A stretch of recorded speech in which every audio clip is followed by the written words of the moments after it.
Hello everyone, मैं हूं जाबिश और इस वीडियो में हम लोग समझने वाले हैं अरोरा बोरियलिस के बारे में। अरोरा बोरियलिस एक कुदरत का करिश्मा है। ये एक बेहतरीन नज़ारा है, करिश्माई नज़ारा है जो आपको अपनी ज़िंदगी में एक दफ़ा तो ज़रूर देखनी चाहिए। अगर आप इसे देखने के ख्वाहिशमंद हैं तो दुनिया के इन हिस्सों पे जाएं, Alaska, northern Canada, Norway, Finland, Russia, Sweden and Greenland. तो इन जगहों पर जाएंगे तो आपको अरोरा बोरियलिस इजीली देखने को मिलेगा। इसके पीछे के फिजिक्स को जो हम लोग समझेंगे वो एक्चुअली में छोटा सा कंसेप्ट है। कंसेप्ट ये है कि जब आप किसी मैग्नेटिक फील्ड में पॉजिटिव चार्ज पार्टिकल को प्रोजेक्ट करते हैं परपेंडिकुलरली, तो वो अपने ऊपर एक फोर्स, मैग्नेटिक फोर्स अपने ऊपर एक्सपीरियंस करता है और उस मैग्नेटिक फोर्स का जो डायरेक्शन होगा वो हम जानते हैं फ्लेमिंग राइट हैंड रूल, जिसमें जो थंब है वो फोर्स को दिखाता है और जो इंडेक्स फिंगर है वो आपको मैग्नेटिक फील्ड को दिखाएगा और ये जो मिडिल फिंगर है ये एक्चुअली में करंट मतलब मोशन ऑफ चार्ज को दिखाएगा। तो अगर ये फील्ड है, ठीक है, और ये चार्ज पार्टिकल है, दोनों के बीच में परपेंडिकुलरली अगर नॉर्मल है दोनों एक दूसरे से, तो ये जो फोर्स है ये उस पर नॉर्मली लगेगा और होगा ये अल्टीमेटली कि जब आप किसी चार्ज पार्टिकल को मैग्नेटिक फील्ड में प्रोजेक्ट करते हैं तो ये फोर्स लगने की वजह से, ये पूरे मैकेनिज्म होने की वजह से वो इस तरह से मूव करने लगेगा। तो अल्टीमेटली वो एक सर्कुलर पाथ को कवर करने लगेगा तब जब आप उसे नॉर्मली प्रोजेक्ट करेंगे किसी मैग्नेटिक फील्ड में, ठीक है। तो जब आप मैग्नेटिक फील्ड में इसे प्रोजेक्ट करते हैं तो अल्टीमेटली वो सर्कुलर पाथ को कवर करने लगता है, इस वजह से क्योंकि जो उसके ऊपर मैग्नेटिक फोर्स लगती है वो सेंट्रीपिटल फोर्स की तरह काम करने लगता है, ठीक है। अब यहां पर बात यह है कि जब आप नॉर्मली प्रोजेक्ट कर रहे हैं तो वो सर्कुलर पाथ को कवर करेगा, लेकिन जब आप उसे एंगुलरली प्रोजेक्ट करेंगे और उस मतलब कि चार्ज पार्टिकल मैग्नेटिक फील्ड से, जैसे मान लीजिए मैग्नेटिक फील्ड है और वो किसी एंगल बनाकर अगर आप प्रोजेक्ट कर रहे हैं तो होगा ये कि जब आप उसके वेलोसिटी को रिजॉल्व करेंगे तो उसके पास दो कंपोनेंट होगा, एक होगा कॉस थीटा जो मैग्नेटिक फील्ड के अलोंग होगा और एक होगा साइन थीटा जो उस मैग्नेटिक फील्ड के नॉर्मल होगा।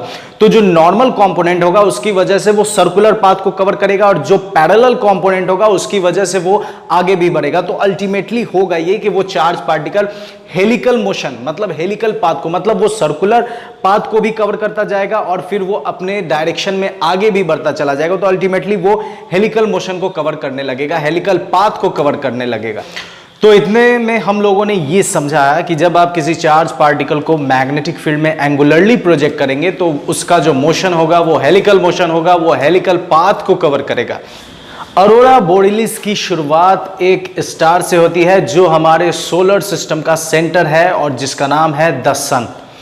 सन is the big ball of fire, ये आपने अपने जूनियर क्लासेस में डेफिनेशन पढ़ा होगा, या हम अभी इसे ऐसे भी कह सकते हैं कि सूरज एक बहुत बड़ा पावर प्लांट है जो कंटिन्यूअसली एनर्जी क्रिएट करता रहता है और ये सारे क्रिएशन सन में उसके कोर में होते हैं। सन के सरफेस पर कंटिन्यूअसली न्यूक्लियर रिएक्शंस होते रहते हैं और इस न्यूक्लियर रिएक्शन की वजह से बहुत ज़्यादा एनर्जी रिलीज होती है। न्यूक्लियर रिएक्शन इस वजह से होता है क्योंकि सूरज सन के सरफेस पर जो टेम्परेचर होता है वो 14 मिलियन डिग्रीज टेम्परेचर होता है और बहुत ही ज़्यादा प्रेशर होता है, जिसकी वजह से हाइड्रोजन के एटम्स टूट टूट कर हीलियम एटम में तब्दील होने लगते हैं। और जब कहीं पर एक एलिमेंट के एटम टूटकर दूसरे एलिमेंट के एटम में तब्दील होने लगे तो हम इसे न्यूक्लियर रिएक्शन कहते हैं। सन के सरफेस पर कंटिन्यूअसली न्यूक्लियर रिएक्शंस होने की वजह से यहां पर बहुत ज्यादा एनर्जी में देखने को मिलता है और इस एनर्जी की वजह से होता यह है कि जो सन के पास जो भी एटमॉस्फेयर है, जो भी चार्ज, जो भी मैटर है, जो भी गैस है, वो सारे के सारे आयोनाइज हो जाते हैं और ये आयोनाइज होने की वजह से हाईली इलेक्ट्रिकली कंडक्टिव मैटर हो जाते हैं जिसे हम लोग प्लाज्मा के नाम से जानते हैं। तो ये प्लाज्मा वैरी करता है सन के कोर से लेकर सन के सरफेस पर और ये जो वेरिएशन होता है, इस वेरिएशन की वजह से इनर टू आउटर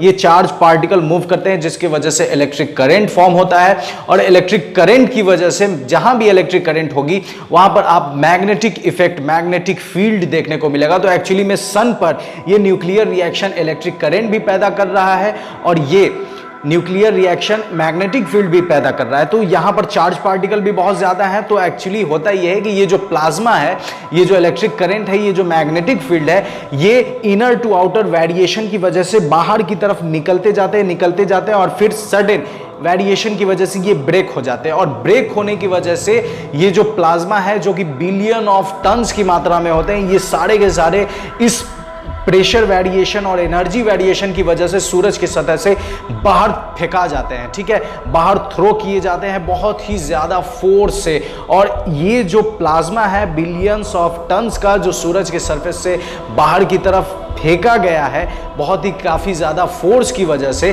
फोर्स के साथ, इसे हम लोग सोलर स्टॉर्म कहते हैं। तो ये सोलर स्टॉर्म अब सूरज की सतह से निकलकर सोलर सिस्टम में अलग अलग प्लैनेट की तरफ बढ़ने लगा। ये जो सोलर स्टॉर्म है जो कि सूरज से निकला है, इसका स्पीड होता है 8 मिलियन किलोमीटर पर आवर, और ये 6 आवर के बाद पहुंचता है मरकरी के पास।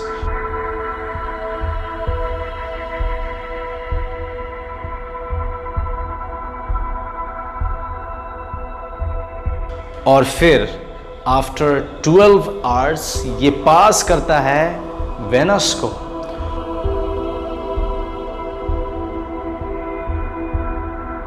और फिर 18 घंटे मतलब 18 आवर्स के बाद ये पहुंचता है हमारे प्लैनेट जिसका नाम है द अर्थ। जब ये सोलर स्टॉर्म हमारे अर्थ तक पहुंचता है तो हमारे अर्थ का नज़ारा ही कुछ अलग होता है। अब अगर हम हमारे अर्थ को नोटिस करें, इसके बनावट को देखें, तो अर्थ के कोर में 2 कोर होगा, एक इनर कोर और आउटर कोर, और इस दोनों कोर में मोल्टन स्टेट्स में मेटालिक फ्लूइड्स पाए जाते हैं। अर्थ के आउटर कोर में आयरन और निकल मोल्टन स्टेट्स में पाया जाएगा। अब चूंकि ये मोल्टन स्टेट्स में है, इस वजह से ये चार्ज है, और चार्ज तो मोल्टन स्टेट्स में अवेलेबल है। अर्थ के रोटेशन को अगर आप नोटिस करें तो अर्थ का रोटेशन है west side to east side. तो ये west side to east side move कर रहा है, रोटेट कर रहा है। इस वजह से ये जो मोल्टन स्टेट्स में कोर में जो चार्ज पार्टिकल हैं, ये भी वेस्ट टू ईस्ट की तरफ मूव करेंगे। चूंकि ये वेस्ट टू ईस्ट की तरफ मूव करते हैं, इस वजह से इलेक्ट्रिक करंट फॉर्म होगा, क्योंकि ये चार्ज पार्टिकल है। और आप जानते हैं जहां भी चार्ज पार्टिकल मूव करे मतलब करंट बनाए, और वो करंट मैग्नेटिक इफेक्ट भी पैदा करता है। तो यहां पर भी ये जो चार्ज पार्टिकल है मोल्टन स्टेट्स में अर्थ के कोर में, ये भी मैग्नेटिक इफेक्ट पैदा करते हैं, और इस पूरे प्रोसेस को हम लोग डायनामो इफेक्ट कहते हैं। अब चूंकि ये magnetic effect magnetic field create कर रहे हैं, तो मैग्नेटिक फील्ड किस तरह क्रिएट करेंगे, तो जो हमारा जियोग्राफिक नॉर्थ है वहां पर मैग्नेटिक नॉर्थ ये क्रिएट करेगा, और जो हमारा जियोग्राफिक साउथ है वहां पर ये मैग्नेटिक साउथ क्रिएट करेगा। और इस वजह से अर्थ के पास भी ग्रेविटेशनल नॉर्थ और साउथ के अलावा मैग्नेटिक नॉर्थ और साउथ पोल भी है। तो यहां पर अर्थ को अगर आप नोटिस करें तो इसके पास मैग्नेटिक फील्ड है, नॉर्थ पोल और साउथ पोल दोनों है, मैग्नेटिक नॉर्थ भी है और मैग्नेटिक साउथ भी है, दोनों के दोनों ही अवेलेबल है। जिसके वजह से अब ये जो मैग्नेटिक फील्ड्स है अर्थ का, ये क्या करता है, एक शील्ड का काम करता है, एक ढाल का काम करता है। तो ये जो अर्थ है हमारा, इस अर्थ को अगर आप देखें तो इसके पास मैग्नेटिक फील्ड लाइंस है, और ये जो सोलर स्टॉर्म जो सन से 8 मिलियन किलोमीटर पर आवर की स्पीड से जो पहुंचा है, ये जैसे ही अर्थ की तरफ पहुंचता है तो अर्थ का जो मैग्नेटिक फील्ड है ये इस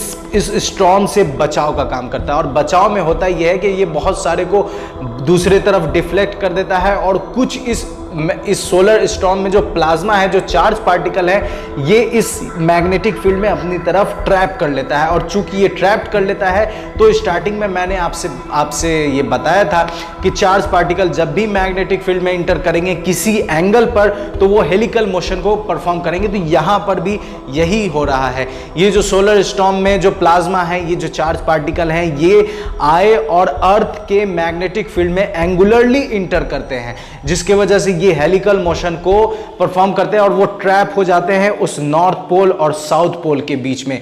तो ये जो चार्ज पार्टिकल हैं, ये जब एटमॉस्फेयर में एक्साइट हो जाते हैं, तो जब ऑक्सीजन एटम एक्साइट होता है तो ये आपको ग्रीन लाइट विजिबल कराएगा, और जब नाइट्रोजन एटम एक्साइट हो जाता है तो ये आपको पिंक लाइट इमिट कराएगा। तो इस तरह बहुत सारे एटम हैं जो अलग अलग एक्साइट होने की वजह से, अलग अलग एक्साइटेशन की वजह से अलग अलग कलर इमिट्स करते हैं, और इस वजह से नॉर्थ पोल और साउथ पोल पर हमें ये कलरफुल स्काई देखने को मिलता है जिसे हम लोग कहते हैं अरोरा बोरेलिस। ये था अरोरा बोरेलिस जो कि नेचुरल फेनोमेना है और उसका फिजिक्स के मदद से एक्सप्लेनेशन। तो आप कमेंट बॉक्स में ज़रूर बताएं कि ये वीडियो आपको कैसा लगा और अपने फ्रेंड सर्किल में ज़रूर शेयर करें और उन्हें ज़रूर कहें देखने के लिए और सब्सक्राइब करना ना भूलें। अपना ख्याल रखें। गुड बाय एंड खुदा हाफिज़।